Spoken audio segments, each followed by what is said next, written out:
என்னது வீட்டு முறைப்படி ஹோம்மேட் பிரியாணி மசாலாவா? பிரியாணினாலே நம்மளே சும்மா உசுராடுவோம். அதுவும் பாய் வீட்டு பிரியாணி சொல்லவாங்க வேணும். அதுவும் என் ஒய்ஃபோட அக்காவே ஆரம்பிச்சிருக்காங்க. இது பார்த்தீங்கன்னா முழுக்க முழுக்க வீட்டு முறைப்படி தயாரிக்கிறாங்க. இதோ வந்துட்டேன். பிரியாணி செஞ்சு சாப்பிட கிளம்பி வந்தாச்சு. எங்கள் வீட்டில் இது வரைக்கும் பிரியாணி செஞ்சதே இல்லைங்க. அதனால் எப்படி செய்கிறாங்க, என்னென்ன போடுறாங்க எல்லாமே நின்று வாட்ச் பண்ணி வீடியோ எடுத்து வச்சுருக்கோம். நமக்கு தேவையான அளவு உப்புங்க, அப்புறம் இஞ்சி பூண்டு பேஸ்ட்டு, தயிர் ஆட் பண்ண நல்லாகும் சொன்னாங்க, தயிர் ஆட் பண்ணியாச்சு.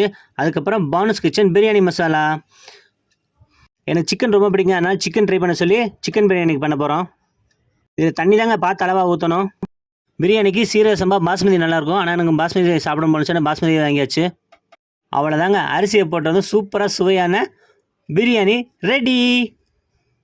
இது என்ன பிரமாதம்? இது விட ஸ்பெஷலைட் ஒன்று இருக்கு. இது மட்டும் இல்லை ஃப்ரெண்ட்ஸ், இவங்ககிட்ட ஆல் இன் ஒன் குழம்பு மசாலா அப்படி இருக்குது. இந்த ஒரு குழம்பு வச்சு நீங்கள் எல்லா குழம்பும் வைக்கலாம்.